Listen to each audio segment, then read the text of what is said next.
Hi everyone, Raquel here from Scrap Cozy. Today I'm bringing you a project that I've created for my latest release with Paper Artsy in January 2018, using my ESC12 stamp set and one of the coordinating stencils PS093 that I've designed for this release and that are available at my Etsy shop. See link in the video description below. Let's get started. I'm using smoothie paper and I'm going to apply some VersaFine ink through the stencil with a sponge dauber. But first, because I'm not going to use the whole stencil, I'm going to cover with some masking tape the part of the stencils that I don't want to use. This way I make sure that I don't add any color where I shouldn't, and I isolate those pieces as I want. So I'm just putting on the top Curious,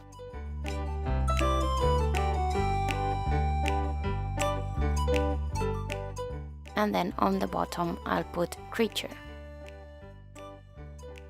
These will cast a shadow once I put the grunge paste on top, which I'll put a little bit shifted, but that will be later. Now I'm applying In the Navy infusions on top of my surface and a lot of water. I just want a mild blue. You will see that it turned out too mild, so I will apply a little bit more later.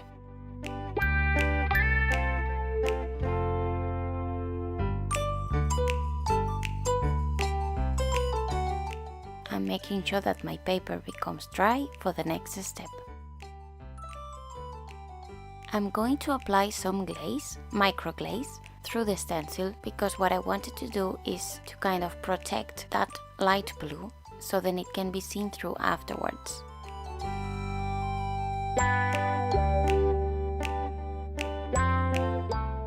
So I wanted to apply some of those scales on top of it, and that's what I will be doing now. So I'm using a specific foam that I use only for micro glaze, and I'm going to apply that through the stencil on top and on bottom, and that will protect my surface.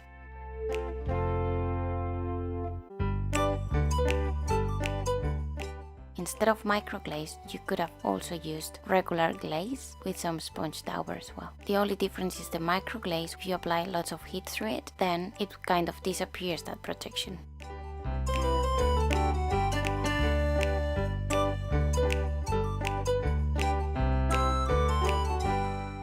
Now I'm applying some distress oxides on top of my craft sheet, and then I'm spritzing some water, and then I'm putting my tag towards it.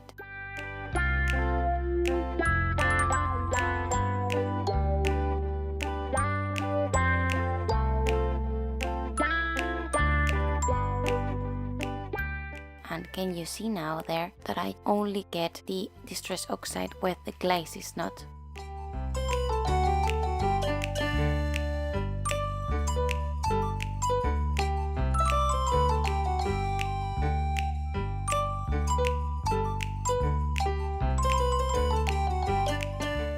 Now I'm going to apply some distress oxides on top of my paper directly, and I'm going to make it react with water, little droplets, and heat, and that will oxidize my ink.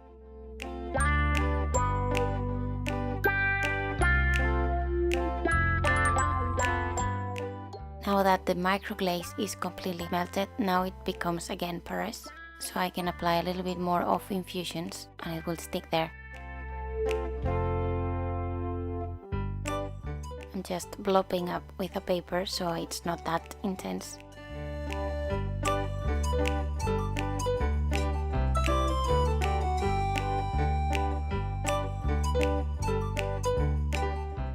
So I'm applying a little bit more water because I want top and bottom to be a little bit bluish.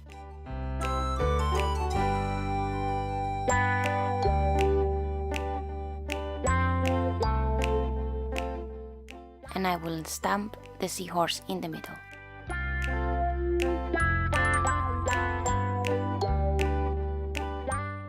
Making sure that it's completely dry back and forth.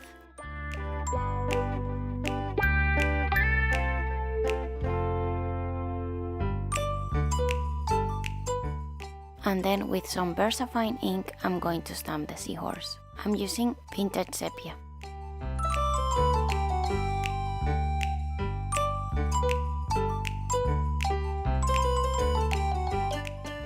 pressing down very thoroughly because this stamp is very detailed, so you need to take your time. Just cleaning my stencil because I'm going to apply some grunge paste now, and I'm going to shift it.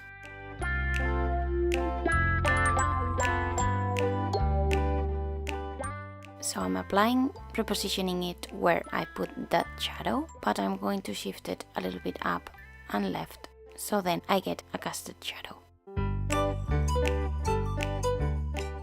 I'm heat setting that, and then I'll apply the bottom part in the same way, shifting it a little bit.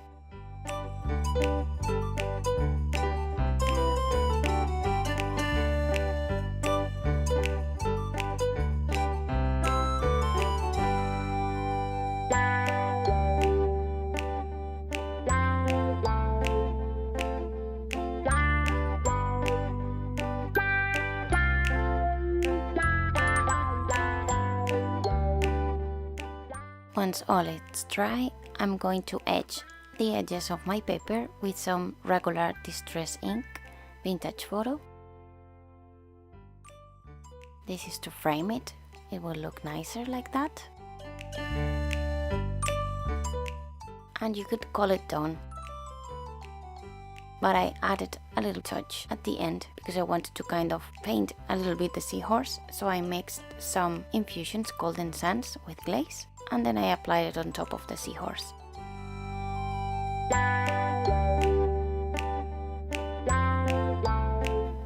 And painting the seahorse is the final step of this project.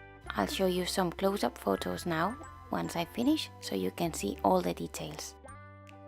I hope you liked the video.